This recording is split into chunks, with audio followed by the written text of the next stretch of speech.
Sinh tồn tự nhiên review, hãy đăng ký và theo dõi chúng tôi.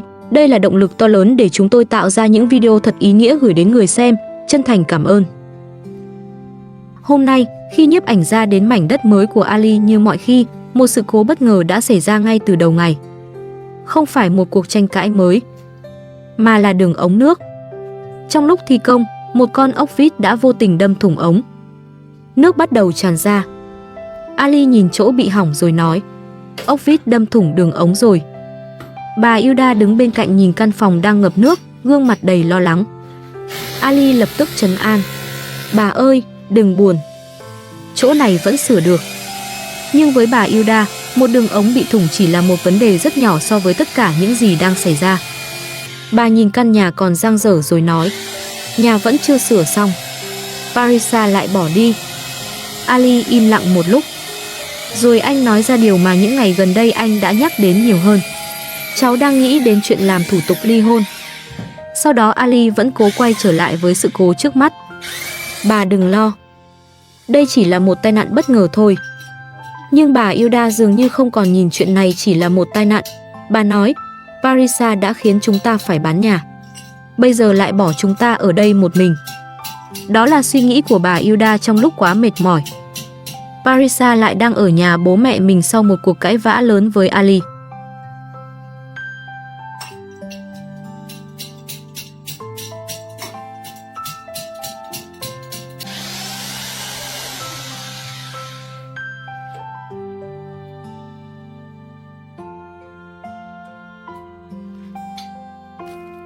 Nhiếp ảnh gia nhìn thấy nước chảy vào phòng liền hỏi, có chuyện gì vậy? Bà Hilda chỉ xuống sàn. Nước tràn vào phòng, thảm cũng ướt hết rồi.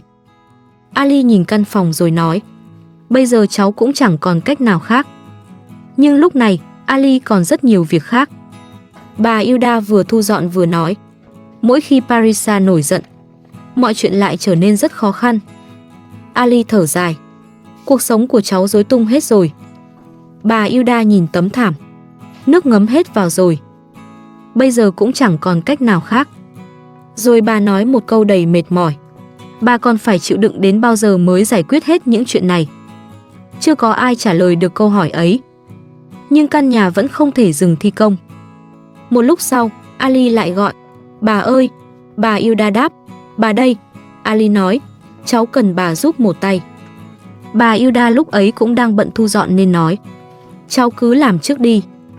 Ali bắt đầu tính những việc tiếp theo. Cháu phải mang thêm gạch và xi măng đến, còn phải nối lại những thanh rầm. Chỗ này cũng phải sửa. Bà Hilda chỉ biết thở dài, chúng ta có quá nhiều việc. Ali vẫn cố trấn an, đừng lo. Sau đó anh hỏi, mẹ đâu rồi? Bà Hilda nói, nhà của Askan cũng đang bị tháo dỡ. Có nghĩa không chỉ riêng Ali, những người xung quanh anh cũng đang phải đối mặt với việc chuyển đồ, sửa nhà và hàng loạt vấn đề khác. Bà Hilda nhìn quanh rồi nói trong bực bội, Murat và Parisa đã khiến cuộc sống của bà rối tung lên. Nhìn xung quanh mà xem, một công trình chưa hoàn thiện và một gia đình đang ngày càng mất bình tĩnh. Một lúc sau, Ali trèo lên mái để tiếp tục sửa đường nước. Bà Hilda đang ở dưới thì nói, mẹ về rồi. Ali đáp, vâng, nhưng anh không thể dừng tay. Một lát sau, Ali lại gọi, bà ơi. Bà Hilda đáp, bà đây. Ali nói, nếu thấy đường ống còn vấn đề thì nói với cháu. Bà Hilda kiểm tra một đoạn rồi hỏi, có nên cắt ống ở đây không? Ali đáp, vâng. Bà Hilda vẫn không quên nhắc, cẩn thận nhé.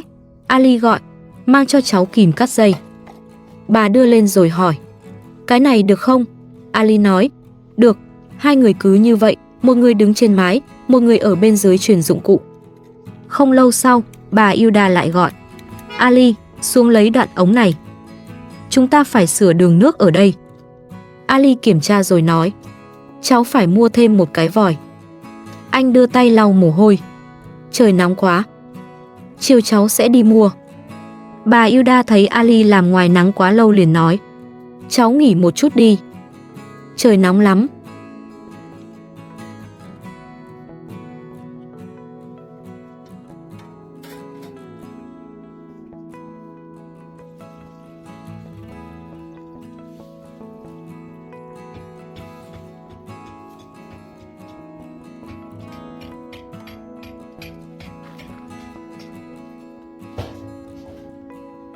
Ali cuối cùng cũng chịu bước vào lều. Ở trong đó, mẹ Ali đang nghỉ. Ali lấy ra một vài chiếc nhẫn rồi nói, Sakina mua những chiếc nhẫn này từ các Bala. Mẹ tháo chiếc này ra đi. Mẹ Ali cầm chiếc nhẫn rồi nói, cảm ơn con. Sakina thật tốt bụng. Một khoảnh khắc rất ngắn và nhẹ nhàng. Nhưng Ali gần như ngay lập tức quay lại với công việc. Anh nói, Askan đã trộn vữa rồi. Cháu phải lấy một ít để trám cái lỗ. Chỗ này cũng cần có điện. Một lúc sau, Ali và bà Hilda mang xi măng vào trong. Hai người bắt đầu trám lại phần bị hỏng. Bà Hilda vừa làm vừa nói, bà còn phải thu dọn đồ. Nhưng trong lúc làm, câu chuyện của Parisa lại quay trở lại. Bà Hilda nói, cháu nên suy nghĩ nghiêm túc về chuyện ly hôn. Ali không phản đối ngay. Anh nói, hôm qua cô ấy đã không tôn trọng bà. Nhưng Ali hiểu rằng chuyện ly hôn không đơn giản chỉ là hai người rời xa nhau. Anh nói, nếu chia tay, chuyện đứa trẻ cũng phải được giải quyết rõ ràng. Bà Hilda nói, đứa trẻ có thể ở với bà ngoại, nhưng cháu phải suy nghĩ thật kỹ. Ali im lặng một lúc rồi nói, trong thời gian sống cùng Parisa, cháu cảm thấy tâm trạng cô ấy ngày càng bất ổn. Đây là cảm nhận của Ali sau hàng loạt cuộc tranh cãi gần đây. Nhưng bà Hilda vẫn không muốn anh quyết định trong lúc tức giận. Bà tiếp tục dọn phòng. Bà phải sắp xếp lại mọi thứ. Ali nói, chờ chút, trám kín cái lỗ này trước. Trong lúc tiếp tục đổ vữa, Ali lại nhớ chuyện hôm trước. Hôm qua cô ấy làm chúng ta mất mặt trước mọi người. Bà Hilda lại khuyên, không sao, đừng quyết định quá vội. Phải suy nghĩ kỹ. Mẹ Ali lúc này cũng nói, chúng ta còn phải chuyển đồ nữa. Bà Hilda nhìn ra ngoài. Không chỉ chuyện gia đình, còn phải nghĩ đến hàng xóm. Họ đang để ý mọi thứ. Đó là vấn đề rất thực tế. Các cuộc tranh cãi trước đây đã khiến hàng xóm không ít lần phàn nàn. Chủ đất cũng từng cảnh báo, nếu tiếp tục gây ồn, gia đình Ali có thể lại gặp rắc rối. Ali nói, Parisa khiến cháu rất tức giận. Mẹ anh khuyên, con cố chịu thêm một chút. Nhưng Ali đáp, không, con cũng không muốn quyền lợi của mình bị ảnh hưởng. Sau đó anh quay lại công việc, đổ thêm một chút nước. Phần gạch này phải làm thật chắc. Có lẽ chính công việc là thứ duy nhất khiến Ali tạm ngừng nghĩ về cuộc hôn nhân.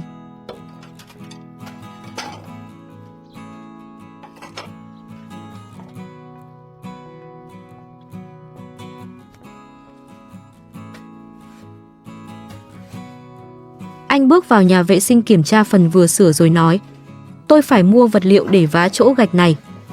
Bà Hilda lại lo tấm thảm. Nếu không khô nhanh thì sẽ hỏng. Bà còn phải sửa lại căn phòng. Ali hỏi, chúng ta còn gạch không? Bà đáp, còn. Hai người lại quay vào lều thu dọn. Ali nói, xếp dụng cụ vào một chỗ. Đừng để lung tung. Bà Hilda kéo tấm thảm ra, trải ra đến khi khô hẳn. Ali nhìn phần đang sửa. Chúng ta còn cần gạch khối. Bà Hilda đáp, để bà mang thêm. Ali lại nhìn thấy một hũ mật ong. Loại mật ong này phải để trong tủ lạnh. Bà Hilda lại chỉnh một tấm ván. Tấm này phải đặt thật phẳng. Ali gọi, bà ơi, lấy cho cháu một khúc gỗ. Cháu cần kê chỗ này. Hai người vừa sửa nhà vừa thu dọn. Nhưng câu chuyện về Parisa vẫn không thể biến mất. Ali nói, suốt thời gian qua Parisa khiến cháu quá mệt. Bà Hilda đáp, bây giờ cô ấy không có ở đây.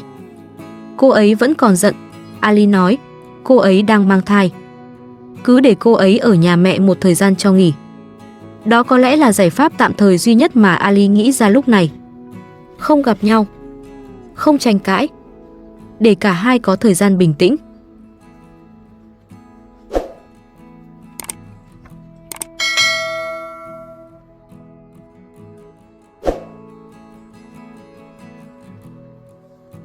Bà Hilda gọi Goli. Goli, giúp chúng tôi thu dọn chỗ này nhé. Ali nhìn căn phòng rồi nói, bây giờ chúng ta đang gặp quá nhiều khó khăn. Rồi anh nói một câu nặng nề. Một trong những quyết định khiến tôi hối hận nhất là cuộc hôn nhân này. Cuộc sống của tôi bị đảo lộn. Bà Hilda nghe vậy chỉ nói, cầu Chúa phù hộ, rồi mọi chuyện sẽ được giải quyết. Goli bước tới nhìn Ali đang làm. Anh đang đổ vữa trong nhà à? Ali đáp. Vâng. Rồi anh nói. Bây giờ Parisa không ở đây nên tôi tranh thủ làm cho xong. Ali gọi. Bà ơi, thu dọn đồ giúp cháu. Công việc vẫn phải tiếp tục. Một lúc sau, Ali vào khu vệ sinh để gội đầu rồi phát hiện thêm một món phải mua. Anh nói, tôi cần một cái vòi cho phòng tắm. Mẹ Ali bước đến. Bà vẫn chưa từ bỏ việc khuyên con. Vậy thì đi gọi vợ con về đi. Ali lần này nói rất rõ. Hoặc cô ấy quay về, nói chuyện đàng hoàng và xin lỗi, hoặc con sẽ làm thủ tục ly hôn. Mẹ Ali lập tức nhắc. Cô ấy đang mang thai. Đừng làm mọi chuyện nghiêm trọng hơn. Ali nói, cô ấy không được làm bất cứ điều gì ảnh hưởng tới đứa bé. Nếu xảy ra chuyện, con sẽ khiếu nại. Ali cho rằng mẹ Parisa sẽ biết phải khuyên con gái thế nào. Mẹ Ali vẫn nói, Parisa cũng đang rất căng thẳng. Con nên đi gọi vợ về.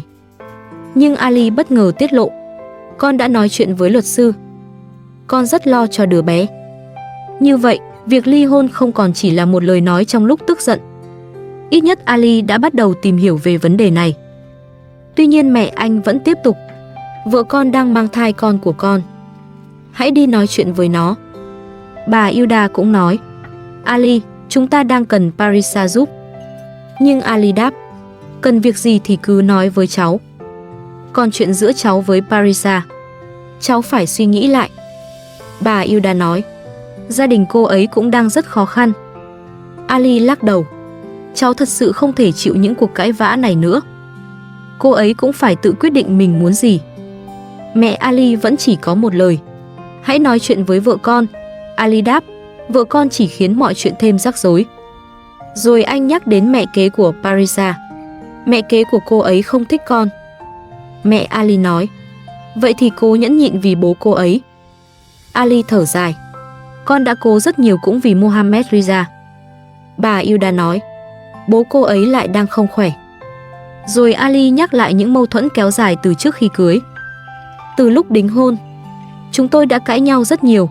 Chuyện vàng, chuyện đám cưới, chuyện mua nhà trong thành phố. Cháu thật sự quá mệt.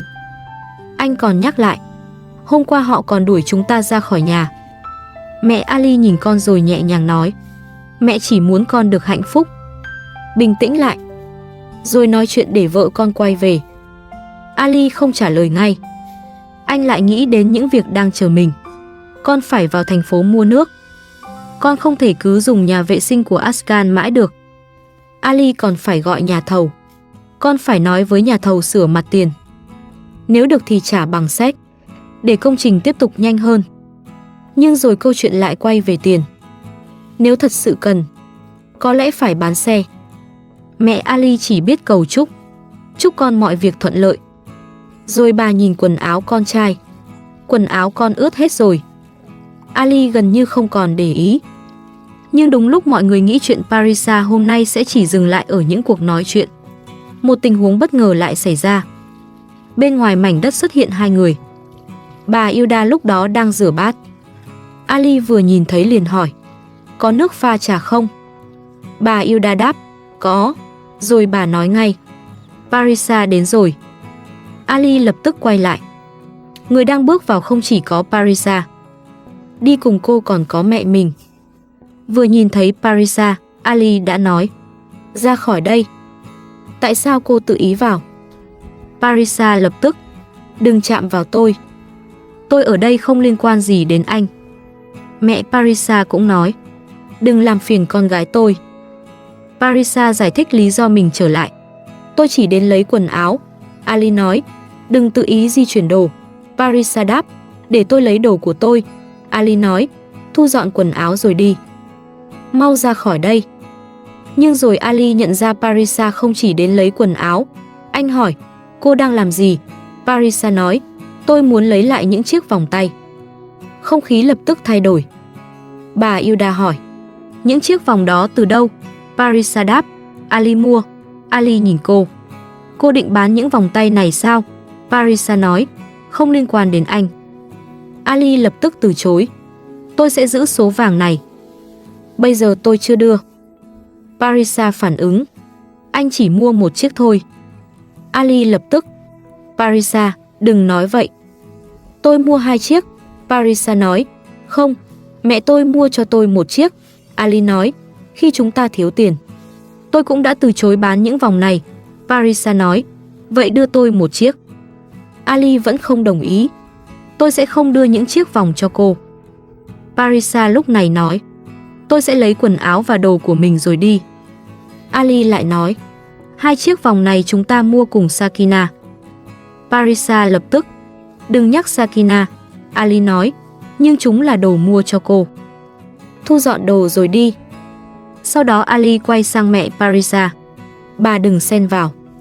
Ra ngoài đi, Parisa nói. Mẹ tôi không đi đâu cả. Ali bắt đầu nghi ngờ lý do thật sự khiến Parisa trở lại. Anh hỏi, cô quay lại chỉ vì những chiếc vòng tay đúng không? Parisa chỉ nói, đưa vòng cho tôi. Ali đáp, ra khỏi đây. Parisa cứng rắn, tôi sẽ không đi nếu chưa lấy lại vàng. Ali quay sang mẹ Parisa. Cô ấy định bán phải không? Bà đáp, nó nói sẽ không bán. Ali không tin. Bà đang không nói thật. Parisa chỉ lặp lại, đưa vòng tay cho tôi. Rồi tôi đi. Đến lúc này, Ali đưa ra một lựa chọn rất rõ. Hoặc cô quay về sống cùng tôi, hoặc chúng ta ly hôn. Parisa đáp, tôi không muốn tiếp tục sống như thế này. Ali cũng không lùi. Được, vậy tôi sẽ gửi giấy tờ ly hôn đến gia đình cô.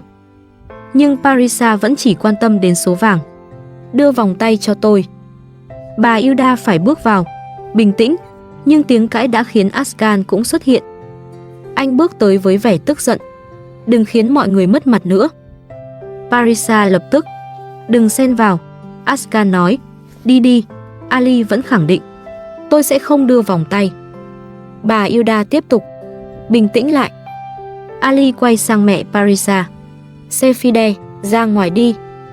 Tôi sẽ thu dọn toàn bộ đồ hồi môn của cô ấy. Parisa vẫn đang lấy đồ. Đưa khăn cho tôi. Bà Hilda gọi. Quay lại đi, Ali nói. Cô khiến cuộc sống của tôi rối tung lên. Đi đi, tôi không muốn cãi nữa. Cuối cùng, Parisa và mẹ cô cũng rời khỏi mảnh đất. Nhưng cuộc tranh cãi về vàng vẫn khiến Ali vô cùng tức giận. Anh nói, cô ấy muốn lấy hết tài sản của tôi. Sau đó Ali quay sang mẹ. Mẹ, về đi. Rồi lại nói, không cần đâu. Vào trong đi. Ali cho rằng Parisa muốn bán cả những chiếc vòng từ lễ đính hôn. Anh nói, tôi không muốn bán những kỷ vật này chỉ để lấy tiền. Tôi muốn giữ chúng. Sau đó, Ali lấy toàn bộ số vàng và giao cho mẹ giữ.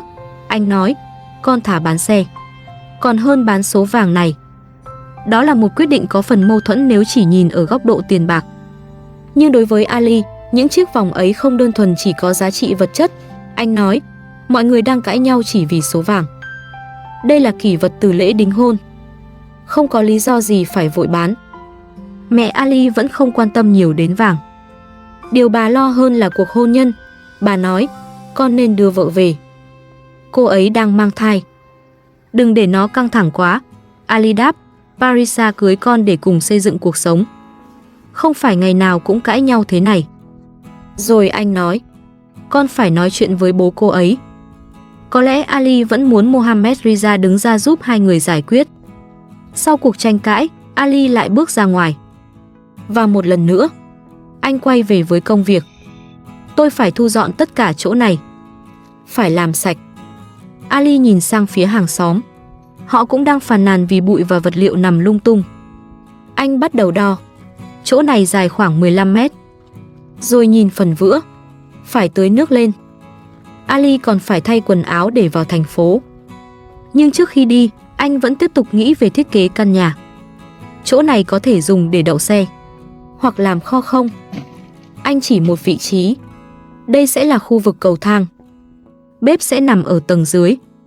Bà Hilda nghe những kế hoạch ấy chỉ nói, làm như vậy sẽ tốn rất nhiều tiền. Ali gật đầu, vâng, nhưng bây giờ cháu không có tiền. Đó chính là nghịch lý lớn nhất. Ali đã biết mình muốn xây gì. Nhưng vấn đề là anh không có đủ tiền để biến bản vẽ ấy thành căn nhà ngay được. Ali nói, cháu phải đi làm một lát. Rồi lại nhắc, có thể phải bán xe. Bà Hilda lập tức, nhưng cháu vẫn cần xe để đi lại. Ali nói, Chúng ta gần như không còn lựa chọn. Càng kéo dài, vật liệu càng đắt. Anh phải vào thành phố mua những thứ còn thiếu. Ali nói, cháu ghi danh sách rồi. Nhưng giữa tất cả những việc đó, mẹ Ali cũng đang không khỏe. Ali nói, mẹ không được khỏe. Phải đưa mẹ đi bác sĩ. Bà Hilda quay sang mẹ Ali. Bà cứ đi. Ở đây sẽ có người trông. Chúng cháu có thể giặt quần áo giúp. Mẹ Ali từ chối. Không cần, bà tự về rồi giặt. Bà Hilda nói, như vậy bà sẽ mệt. Ali cũng dặn, mẹ nhớ chăm sóc mình. Mẹ phải đi khám. Rồi anh hỏi, mẹ có cần chúng con mua gì không? Mẹ Ali đáp, không, mọi người cứ lo việc của mình.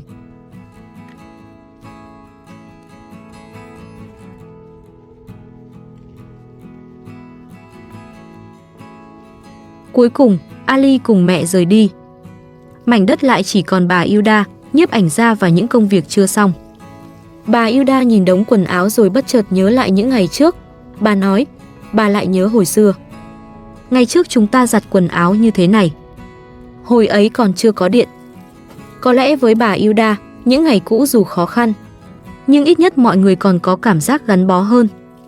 Còn bây giờ, vật chất có thể tốt hơn đôi chút, nhưng gia đình lại liên tục xảy ra chuyện. Bà nói, Parisa nên quay về với Ali. Hai đứa cần bình tĩnh nói chuyện. Đó vẫn là điều bà Hilda mong muốn. Bà không muốn cuộc hôn nhân này kết thúc chỉ sau những tháng ngày đầy tranh cãi. Bà nói tiếp, tôi phải dọn lại tủ lạnh, còn máy điều hòa nữa. Rồi bà nhìn căn nhà đang xây dở và nói một câu rất rõ. Parisa kết hôn với Ali để cùng nhau xây dựng một cuộc sống tốt đẹp, không phải để mọi thứ kết thúc bằng ly hôn. Có lẽ đó cũng chính là điều khiến ngày hôm nay trở nên nặng nề. Trước khi cả hai nhìn nhau như những người đứng ở hai phía đối lập, nhưng tình cảm và thực tế là hai chuyện khác nhau. Và đó chính là vòng luẩn quẩn mà Ali vẫn chưa tìm được lối ra. Bởi một cuộc hôn nhân không thể tiếp tục nếu ngày nào cũng chỉ có tranh cãi. Nhưng nó cũng không nên kết thúc chỉ vì những quyết định được đưa ra trong lúc cả hai đang tức giận và kiệt sức. Một cuộc tranh cãi nếu không dừng đúng lúc, cũng có thể lan thành mâu thuẫn giữa hai gia đình. Và bây giờ, câu chuyện đã không còn chỉ là Ali với Parisa. Nhưng liệu Ali và Parisa còn đủ kiên nhẫn để sửa lại mối quan hệ này? Có lẽ câu trả lời chỉ có thể xuất hiện trong những ngày tới.